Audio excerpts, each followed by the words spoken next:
개장 전 뉴스 보고 전략 고민해보는 시간입니다. 네 분 수고해 주실게요. 야천투자연구소 남인호 소장, LNS홀딩스 김선용 대표, 타키오뉴스 조호진 대표와 하이투자증권 이건희 부장과 함께합니다. 어서 오세요. 자, 첫 번째 이슈, 우리가 휴장을 갖는 동안 있었던 가상자산 급락 이슈부터 한번 터치해보겠습니다. 비트코인 지금 3개월 만에 25,000달러대로 내려앉았는데요. 미국 증권거래위원회가 세계 최대 암호화폐 거래소죠. 바이낸스 대표를 증권 사기 혐의로 고소했다는 소식에 가격이 좀 출렁인 건데 구체적으로 어떤 노이즈가 작용한 겁니까? 네, 미 증권거래위원회죠. 이제 SEC가 세계 최대 가상화폐 거래소인 바이낸스와 이제 자오자펑이죠. 이제 CEO를 함께 고소를 했다라는 소송을 제기했다는 그런 내용이 나왔는데요. 이와 함께 코인베이스까지 같이 소송을 걸었습니다. 이거 추가적으로 이제 어젯밤에 나온 소식인데요. 일단 게리 겐슬러가 좀 뭔가 칼을 뽑은 것 같습니다. 소장에 따르면 이제 수십억 달러에 달하는 고객 자산을 이제 부적절하게 관리했고, 그리고 이제 투자자들을 오도했다라는 그런 내용으로 발표가 됐는데요. 일단 바이낸스와 자오 CEO 같은 경우는 잘 아시는 대로 지난 3월 달에도 이제 미국 상품 선물 거래위원회죠. 이제 CFTC 여기로부터도 파생 상품에 대한 어떤 관리 규정 위반으로 제소가 되는 등 미국 감독기관의 전반적으로 이제 표적이 된 느낌이 좀 강한 것 같습니다. 또 이뿐만 아니고 이제 미국의 국세청이죠. IRS로부터도 자금 세탁 의무 위반까지 조사 중인데 이렇게 되면 뭐 국세청 그리고 뭐 거래위원회 그리고 증권거래위원회 뭐 제일 중요한 세 가지 위원회에서 다 지금 조사를 받고 있는 것 같고요. 근데 그동안 이거는 어느 정도 예상이 됐었던 부분이었던 게 일단 가상화폐 시장을 뭐 미국뿐만 아니고 우리나라도 제도권 안으로 좀 들고 들어오기 위해서 여러 가지 규제를 가고 있는 상황인데 이런 과정에서 나오는 것 더하기 제가 봤을 때는 중국 견제도 좀 어느 정도 있지 않을까라는 그런 생각을 하고 있습니다. 어쨌든 이런 가운데 가상화폐가 당연히 이제 좋은 모습을 보일 가능성은 높지는 않을 것 같습니다. 이에 따라서 변동성이 좀 나오고 있는 것 같고요. 일단 이런 흐름은 어느 정도 이제 이쪽 시장이 그들이 원하는 대로 제도권 안으로 들어올 때까지는 좀 변동성이 좀 있지 않을까라는 그런 판단을 하고 있습니다. 뭐 이런 상황을 원래 거쳐갈 때 사실 예전에 90년도 중후반 그때도 이제 코스닥 시장이 좀 뭔가 안정을 찾을 때도요. 이제 이것저것 다 상장시켜 주다가 시간이 좀 흘러가면서 그 시장 자체가 좀 많이 개선이 됐거든요. 그래서 저도 가상화폐 시장이 좀 개선이 되는 그런 과정이 본격적으로 시작이 되지 않았나라는 그런 판단을 하고 있습니다.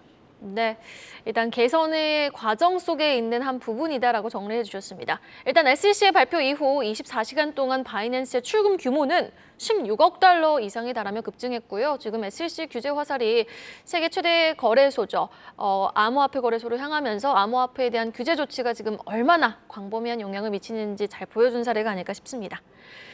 자, 다음 이슈로 한번 넘어가 보도록 하겠습니다.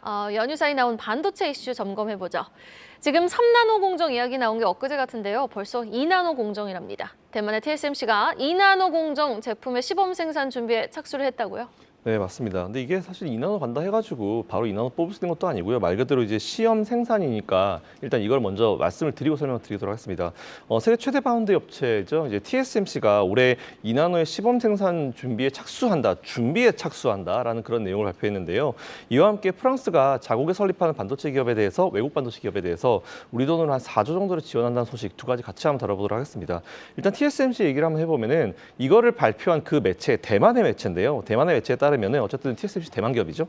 대만의 매체에 따르면은 일단 애플과 엔비디아가 2나노 제품의 첫 번째 고객이 될 수 있을 것이라고 얘기하면서 우리나라와 같은 경쟁 업체에 큰 압박이 될 것으로 전망이 된다라고 얘기하고 있습니다. 제 기억으로는 사실 작년에 TSMC 회장이 3나노 제품 양산 기념 행사에서 2나노를 준비하고 있다라고 얘기했습니다. 이게 근데 불과 작년 연말이거든요. 작년 연말에 3나노 제품 양산이었었는데 이게 뭐 시범 아무리 이렇게 시간이 TSMC가 기술력이 좋다 하더라도 2나노를 준비하고 있다라고 하는 거는 물론 같이 준비했겠지만 좀 무리가 아닌가로 좀 판단하고 있습니다. 일단 공장 한 곳을 짓는데 제가 알기로는 보통 한 20조 정도가 들어갑니다. 근데 이제 공장 4개를 건설한다고 하니까 최소 80조라는 돈을 이제 쏟아붓는 거고요. 이런 부분은 이제 앞으로 어떻게 돌아갈지 뭐 시험 생산 준비이기 때문에 좀 앞으로 좀 지켜봐야 될 것 같습니다. 또 프랑스 정부가 프랑스에 설립하는 외국 반도체 기업에 대해서 29억 유로, 우리나라 돈으로 한 4조 정도를 지원한다는 그런 지원안까지 발표했는데요. 2027년도 이후에 아마 제가 봤을 때는 가장 큰 정부의 보조금이 아닌가라고 좀 생각이 듭니다. 프랑스는 또 이를 통해서 반도체 생산 능력을 한 6% 정도 올리겠다. 그리고 이와 함께 1,000개 이상의 일자리 창출도 기대하고 있다는 그런 내용까지 발표를 했는데요.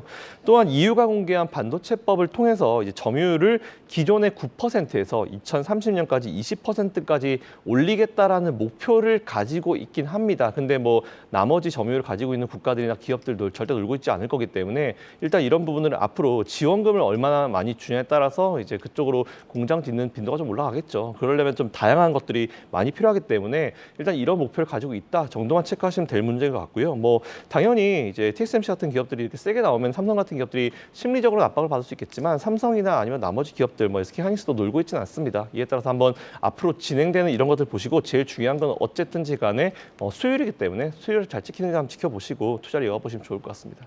네, 알겠습니다. TSMC 2나노 공정 제품의 시범 생산 준비에 착수했다라는 소식이 나온 만큼 어떻게 보면 삼성에 더욱더 촉매제가 될 수 있는 역할을 할지 여부도 지켜보셔야 되겠습니다. 다음 소식입니다. 전기차 관련 연휴 사이에 나온 뉴스 쫙 한번 정리해보죠. 먼저 전기차 충전 쪽부터 포커스를 맞춰볼까요? 지금 미국의 전기차 충전 시장이 급속도로 커지고 있는 가운데 SK 시그넷이 텍사스주에 첫 생산 기지를 마련했다고요? 네, 그렇습니다. 시청자 여러분, 우리가 보통 내연기관차가 있고 전기차가 있지 않습니까? 그런데 전기차를 사지 않는 이유 어떤 걸로 생각하십니까? 제 딱 머리 들은 건 두 가지인데요. 첫째, 만일의 경우 불이 난다면 이것이 제일 큰 것 같고, 그러나 실질적으로 우리가 불나는 거 염려하는 전기차 안 사는 게 아닙니다. 뭐 때문에 안 사죠? 충전이 너무 불편하지 않겠냐.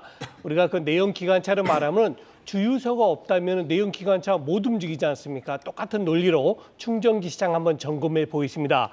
재작년이죠. 지난 2021년도에 SK는 미국에 있는 시그넷사를 인수했습니다. 바로 이 시그넷사가 뭐 하는 것이냐면요. 초급속 전기차 충전기를 만드는 회사입니다. 그래서 시장 규모가 지금 미국도 저속하고 급속이 있는데요. 급속 충전기 시장의 약 40%를 점유하는 말 그대로 1위 업체가 되겠습니다. 자, 그러면 이제 이 시장 한번 규모 볼까요? 작년까지만 해도 약 한 35억 불, 다시 말해서 4조 시장입니다. 그렇게 큰 시장은 아니죠. 그러나 해마다 30%씩 지금 자료화면 나오고 있죠.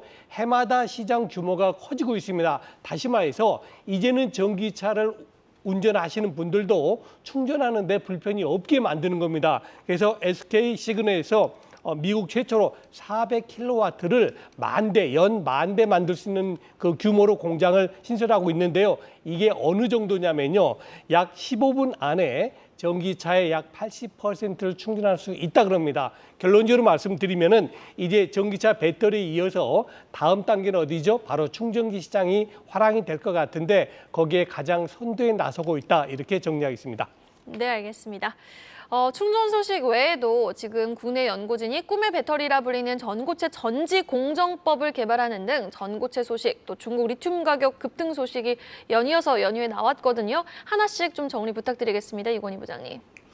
예, 일단 지금 충전 관련돼서도 여전히 이슈가 좀 있고, 그 다음에 지금 탄산 리튬 관련된 가격으로도 여전히 지금 시끄러운데, 일단 보면 지금 충전 관련돼서 먼저 좀 말씀을 드리면 대기업들 다 참여하는 거 아까 좀 보신 것처럼 LG전자를 필두로 해서 포스코, 그 다음에 SK 다 하고 있습니다. 하고 있고, 그 외에 작은 종목들도 원익 PN이라든지 디스플레이텍, 에스트래픽 이런 종목들이 있는데, 이런 종목들도 마찬가지로 각각의 이제 사업 내용들을 갖고 있습니다. 이제 충전기를 만드는 회사는 원익 PN이가 자회사를 갖고 있는 이제 회사고요. 그 외에 이제 충전소 관련돼서 이제 지분을 보유하고 있거나 아니면 실제로 이제 에스트래픽 같은 경우는 신세계나 이마트, 그다음에 국내 아파트에 지금 1,300여 대의 충전기를 운영하고 있는데, 이런 종목들은 현대퓨처넥 같은 경우는 이제 사업 목적에 추가했다 정도로 보시면 될 것 같고요. 이런 부분들 때문에 좀 충전소 관련주들은 주도주가 좀 아직은 나오지 않은 상황이다라고 보고 있습니다. 그리고 여전히 아직은 좀 영업이익을 많이 내거나 이렇게 하는 경우는 별로 없기 때문에 이런 부분들은 좀 여전히 테마성으로 좀 움직일 가능성이 높다라고 보시면 될 것 같고요. SK 시그넷은 참고적으로 코넥스 기업이기 때문에 투자하시기 조금 힘드실 수 있다는 부분 좀 보시면 될 것 같고, 탄산 리튬 가격 상승이 한 달 사이에 71% 정도 반등하면서 여러 가지 지금 얘기가 좀 나오고 있고, 지난주 이제 월요일 날 리튬 관련 종목들이 굉장히 급등하는 모습을 보였는데, 관련해서 이제 테마성이라고 저는 아직은 보고 있는데, 하이리로 리튬이라든지 어반 리튬, 기술 이제 모회사인지 리튬 플러스가 기술을 갖고 있다는 부분 때문에 주목을 받았던 회사고요. 지금 지금 새만금지구에 이제 공장을 짓겠다라고 하면서 주목을 받고 있는데, 여전히 이제 좀 확인이 좀 필요하지 않나 생각을 하고 있고, 오히려 지금 실체를 좀 갖고 있고, 오히려 이 리튬에 관련돼서 소스를 갖고 있는 포스코홀딩스라든지 포스코 엠텍 관련된 종목도 좀 오히려 주목을 해보시는 게 좋지 않겠나 생각을 하고 있습니다. 그리고 이제 뭐 전고체 배터리 관련해서도 여러 가지 얘기가 나오는데 사실은 전고체 배터리 아직까지는 연구 단계에서 실용화 단계로 넘어가는 중간이다라고 보시면 되고요. 이런 관련해서 여러 종목들이 있지만 사실은 이수 스페셜티 케미칼이라고 해서 이수화학에서 분리했던 인적 분할했던 회사가 오히려 가장 좀 대장인 것 같고요. 그 외에 한농화상이라든지 뭐 미코라는 종목들도 좀 주목을 해보시면 좋을 것 같습니다. 네, 알겠습니다. 전고체 충전, 리튬 관련해서 자세하게 어떤 종목이 있고 어떤 종목의 주가 추이를 우리가 지켜볼 필요가 있는지 정리를 해봤습니다. 이어서 공시 하나 확인해보고 가죠. 디스플레이 전공정, 후공정, 장비 만드는 기업입니다. HB솔루션이 삼성 디스플레이와 공급 계약을 체결했다라는 내용의 공시가 나왔는데 구체적인 사항 어떤 부분이 있을까요? 예, 삼성 디스플레이에다가 이제 전년도 매출 대비 10% 넘는 이제 규모입니다. 이 정도 규모에는 원래 공시 의무가 발생해서 이제 공시를 했고요. 이건 또 주가에도 큰 영향을 끼치긴 합니다. 삼성 디스플레이는 이제 OLED를 만드는 기업인데 삼성 디스플레이 이제 이 OLED 먹이사슬을 보면은 애플이 이제 그 OLED를 채택을 하면 삼성 디스플레이가 이제 소형 OLED에서 세계 강자이기 때문에 삼성 디스플레이 매출이 올라갑니다. 물론 삼성 디스플레이는 이제 비상장사이고 삼성전자 밑에 사업 부분이긴 한데 삼성 디스플레이가 매출 올라가고 삼성 디스플레이 단독으로 만들 수 없기 때문에 관련된 기업들에 대한 장비나 이제 부품 업체들도 동일하게 이제 매출이 올라가야 됩니다. HB솔루션은 이제 그 OLED에서 OLED 장비를 갖다 OLED 제품을 검사하는 제품을 만드는데요. HB솔루션 참고로 말씀드리면 HB테크놀로지의 이제 자회사를 보시면 됩니다. HB그룹이 있고 HB테크놀로지가 있고 그다음에 HB테크놀로지 밑에 HB솔루션이 있는데 그래서 이번에 애플에서 OLED를 갖다 확대하기 때문에 이런 연달아 연쇄적으로 이제 매출과 이제 장비 발주가 이루어졌다 볼 수가 있습니다. HB솔루션 참고로 말씀드리면 이제 그 울트라 신 글래스라고 해서 그 삼성 폴더블 보면은 이제 얇은 이제 그 막이 하나 있습니다. 왜냐면은 그 실제로 디스플레이 하는 거는 이제 OLED이고 OLED를 갖다 보호해야 되기 때문에 OLED 보호하는 게 이제 그 UTG 울트라 신 글래스가 있는데 HB솔루션 UTG 사업도 하긴 하지만 삼성 디스플레이에 큰 관여를 하지 않을 것으로 예측됩니다. 왜냐하면 삼성 디스플레이가 독자적으로 UTG 관련된 회사를 인수를 했고 거기에 대한 장악력을 갖고 있기 때문에 HB솔루션이 그 분야에 대한 매출은 일어나지 않을 거라고 보지만 하지만 최근에 그 많이 뉴스 접하셨겠지만 폴더블 시장이 급격하게 커졌습니다. 오포 디포나 그다음에 구글도 그러면 결국 이제 삼성 디스플레이를 통한 이제 폴더블을 접어야 되는데 접는 과정에 이제 금이 가지 말고 이제 내구성이 보호해야 되는데 이 점에서 HB솔루션이 또 다른 이제 그 중요한 이제 매출이 나오지 않을까라고 예상이 됩니다. 그래서 전체적으로는 이제 그 OLED 시장이 커지는데 HB솔루션 OLED뿐만 아니라 UTG도 갖고 있다. 이 점을 이제 주목해서 보시면 좋을 것 같습니다. 네, 알겠습니다. HB솔루션의 공급 계약 체결 공시 내용 확인해 봤고요. 이어서 애플의 9년 만에 신작 출시 소식 확인해 봅니다. 애플이 9년 만에 One More Thing을 외칩니다. 고 스티브 잡스가 신제품을 발표하기 전 항상 말하던 문구죠. One More Thing이라는 애플의 상징과도 같았던 이 문구가 지금 9년 만에 세계 개발자 회의에서 다시 언급이 되면서 애플 워치 이후 신작이 발표가 됐는데 되게 비싼 것 같아요. 450만 원이라고요? 네, 맞습니다. 애플이 9년 만에 MR 헤드셋을 공개를 했는데요. 이게 정확하게 9년 만에 공개했다기보다는 이제 새로운 제품군 카테고리가 9년 만에 나왔다. 애플 워치 이후에 사실 처음 나왔다고 좀 보시면 될 것 같고요. 그래서 그게 제일 정확한 표현이기 때문에 이거 한번 좀 짚어드리도록 하겠습니다. 작년까지만 해도 이제 메타버스라는 용어 되게 많이 썼습니다. 사실 근데 저 메타버스라는 용어를 별로 안 좋아했거든요. 옛날에 유비쿼터스처럼만 되지 말아라 이렇게 얘기를 하고 있었는데 메타라는 페이스북이라는 기업이 메타라는 이름으로 바꾸면서 이거 뭔가 좀 되게 진지하구나라는 생각했었는데 사실상 그 이후에 아무것도 없었죠. 근데 얼마 전에 기기를 새로 하나 발표하긴 했지만 어쨌든 이제 이런 그 용어 자체가 많이 주춤해졌습니다. 이런 가운데 애플의 MR 헤드셋이 아이폰과 애플워치를 잇는 혁신적인 제품이 될지 주목되고 있는 그런 상황인데요. 사실 저도 되게 그 애플이란 기업을 좋아합니다. 기대를 많이 했고요. 저도 좀 얼리 어댑터이기 때문에 어느 정도 저의 기대감만 충족시켜주면 이거 좀 진짜 사봐야지라고 생각하고 있었는데 일단 결론은 안 사기로 했습니다. 왜냐하면 일단 이번에 나온 제품들 보통 이제 애플 좋아하시는 보통 저 같은 사람들이 애플은 이제 우리 일반 인간들한테 주는 게 아니고 거의 외계에서 가져온 외계인급의 어떤 기술을 많이 이제 기대를 합니다. 기대치가 항상 높은데 이번에 배터리를 라인으로 뽑았다는 것 자체가 기존과 별로 다를 게 없다라는 그런 생각이 좀 들고요. 무게감 같은 것들, 코나 뭐 이런 이런 부분에 분명히 땀이 많이 나서 또 흘러내릴 수 있는 기존의 헤드셋과는 별반 다르지 않은 그런 모습이 좀 나온 것 같습니다. 물론 내년 초에 나오는 걸 한번 써보고 결정을 해야겠지만 일단은 결론은 구매하지 않겠다고 개인적으로 생각했고요. 뭐 농담으로 제 와이프는 이거 샀다면 절대 용서하지 않겠다 이런 얘기까지 했었는데 일단 내년 초에 출시 예정입니다. 가격이 최소 3,499달러, 우리나라 돈으로 457만 원인데 메타의 신제품인 퀘스트 3 가격이 499달러입니다. 약 7배가 비싼 수준이고요. 메타의 가격보다 7배가 비싸니까 뭔가 7배만큼 좋은 게 있어야 되는데 그런 거 일단 지금까지 딱히 없어 보이는 것 같고요. 물론 기술력에 대한 부분은 분명히 있지만 애플이라는 기업 자체가 원래 굉장히 폐쇄적인 어떤 기업이지 않습니까? 그렇기 때문에 앱 사용에 대한 부분도 많이 원활하지 못할 부분인 것 같은데 제일 마음에 안 든 거는 외장 배터리 이용 시간이 2시간이라는 겁니다. 이걸 갖다 선으로 빼가지고 하면은 뭐 무한대 사용할 수 있다고 하는데 이거는 기존에 있는 다른 기업들과는 다른 게 전혀 없고요. 애플이라는 기업 항상 생각하면 혁신이라는 단어가 떠오르는데 거기에 조금 아쉬운 것 같습니다. 최근에 나온 영화들 잘 아시는 대로 대부분 러닝 타임이 2시간이 넘어갑니다. 뭐 2시간 반, 아바타 같은 경우는 거의 3시간이 넘어가는데 이렇게 되면 영화나 볼 때 뒤에 이제 배터리 선 끼우고 봐야겠죠. 이런 부분이기 때문에 제 개인적인 기대감에도 좀 상당히 밑도는 것 같습니다. 하지만 이거와는 다르게 애플에 대한 주가에 대한 어떤 부분은 사실 저는 굉장히 긍정적이라고 판단하는 게 앞에서 말씀드린 대로 9년 만에 새로운 카테고리가 나왔습니다. 일단 시제품의 느낌이 좀 강하긴 하지만 테스팅 제품의 느낌이 강하긴 하지만 새로운 어떤 카테고리가 나왔기 때문에 이 카테고리에서 앞으로 또 애플이 얼마나 혁신적인 제품을 만들어주느냐에 따라 가지고 기대감을 줄 수 있기 때문에 애플에 대한 목표가나 애플에 대한 어떤 그 우리의 예상치, 기대치는 좀 더 높여갈 수 있을 것 같습니다. 월가도 이걸 반영한 것 같고요. 그에 따라서 당일에 주가가 좀 많이 올라갔는데 오히려 발표가 나서 주가가 떨어지는 이런 상황이 좀 있었습니다. 하지만 미래를 봤을 때는 이런 부분들도 충분히 잘 개선만 되게 되면은 이제 니즈를 충족만 시키게 되면은 충분히 애플을 좋아하는 고객들의 어떤 지갑을 열 수도 있지 않을까라고 판단하고 있습니다. 네, 알겠습니다. MR 헤드셋의 신제품을 보고 월가에서는 글쎄 이거 성공할 수 있을까라는 여론도 있고 그래도 플랫폼 시장이 조금은 더 커질 것이다 지금보다는 라는 여론도 지금 나오고 있는 상황입니다. 자, 이러한 상황 속에서 우린 또 국내 증시 관련주에 또 주목해 볼 필요가 있을 것 같은데 어떤 종목이 있을까요, 이건희 부장님? 일단 뭐 직접적으로 이제 대부분 뭐 조립이라든지 이런 부분들은 다 중국에서 한다라고 지금 발표가 나와 있는 알려져 있는 상황인데 일단 애플에 관련돼서 부품을 납품하는 회사들 그다음에 MR 헤드셋이라든지 향후에 이제 XR 기기들 관련돼서 관련 기술이 이제 들어가야 되는 부품들을 좀 주목해 보셔야 될 것 같은데 이게 이제 성공할지 여부라든지 이런 부분들은 좀 뭐 차제에 밀어놓고 앞으로 이제 이런 쪽으로 방향을 제시했다는 부분이 굉장히 중요하다라고 보시면 될 것 같고요. 앞으로 제품들은 이제 계속 발전해 나갈 텐데 그 과정에서 수혜를 볼 만한 기업들을 미리 정리해 보면 일단 3D 카메라 센싱 모듈에서는 LG 이노텍이 이제 가장 독보적이라고 보시면 될 것 같고요. 이건 이미 이제 시제품 테스트도 좀 들어갔던 부분이기 때문에 LG 이노텍 여전히 주목해 보셔야 되고 올레도스 관련돼서도 LG 디스플레이가 여전히 조금 더 주목을 받으실 거고요. 받을 수 있을 것 같고요.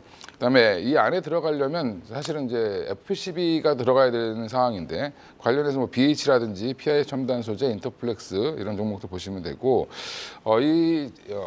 또 안에 이제 이거를 만들려면 디스플레이를 만들려면 결국에는 증착을 하는 장비가 필요하죠. 이제 우리나라에서는 대표적인 선익 시스템이 있고 저반 렌즈로는 세코닉스라는 종목이 있습니다. 뭐 이런 종목들 이제 한번 쭉 정리해 보시고 한번 보셨다가 오늘 어떤 움직임을 보이는지 한번 보실 필요가 있을 것 같고요. 여전히 이제 고가기 때문에 얼마나 판매가 될 것이냐, 우리나라 부품주들이 얼마나 수혜를 볼 것이냐 이런 부분들은 조금 더 확인은 필요하다라고 보고 있습니다. 네, 알겠습니다. FPCB 업체들의 주가는 그러면 이러한 신제품 등장으로 인해서 좀 더 잘 갈 수 있을까요? 아니면 조금 미치는 영향은 다소 좀 제한적일까요? 이제 당장은 좀 다소 제한적이지 않겠나 생각을 하고 있고요. 사실 이제 PCB 업체가 가장 그 핫했을 때는 사실은 터치 관련된 스마트폰이 나오면서였었는데 지금은 사실은 PCB 계열 중에서도 오히려 이제 MLB 계열이 오히려 더 지금 더 뜨고 있는 상황이기 때문에 뭐 최근에 뭐 이스페타시스의 모습을 보면 알 수 있듯이 지금 오히려 AI 반도체라든지 아니면 DDR5 쪽으로도 관심이 더 많이 가 있는 상황이다라는 부분에서는 지금 FPCB는 좀 최종 단계이지 않겠나 이렇게 생각하고 있습니다. 네, 알겠습니다. 이어서 공시 하나 더 확인해보죠. 원자 현미경을 만드는 업체입니다. 파크 시스템즈가 640억 원이나 들여서 신규 시설 투자에 나섰다고요. 예, 신규 시설 투자를 하는데 약간 좀 이렇게 이 전형적인 공장 시설은 아니고요. 사옥을 지으면서 그 사옥에 또 다른 이제 그 생산 라인도 이제 증설하겠다는 것인데 그 파크 시스템즈 AFM이라는 이제 원자 현미경인데 이 원자 현미경이라는 게 일종의 참 제가 뭐라고 설명할지 모르겠는데 집에서도 사실 만들 수 있는 그러니까 그 공간이 많이 필요하진 않습니다. 그래서 이런 것도 사하고 신축을 하니까 근무 환경도 있고 그다음에 생산 시설도 가능하다 이렇게 이해하시면 되겠고요. 그 AFM 좀 더 말씀을 드리면은 우리가 이제 그 맹인분들이 길거리 지나갔다 보면은 이제 지팡이로 이제 울투주투라는 이제 것을 집으면서 내가 어디로 가는지 여기가 보도인지 이걸 알 수 있지 않습니까? 그러니까 맹인들에게 우툴투툴한 그 지팡이에 해당하는 것이 이제 AFM입니다. 그래서 탐침을 해서 그 반도체에 있는 그 한 1나노까지도 이제 그 해상도가 가능한 그 원천 기술을 갖고 있습니다. 그 파크 시스템스의 박상일 대표가 스탠퍼드에서 PhD 받을 때 이걸로 이제 논문을 받았고 이걸 창업을 해서 미국에서 한번 성공을 한 다음에 그리고 한국에 들어와서 파크 시스템스를 만들었기 때문에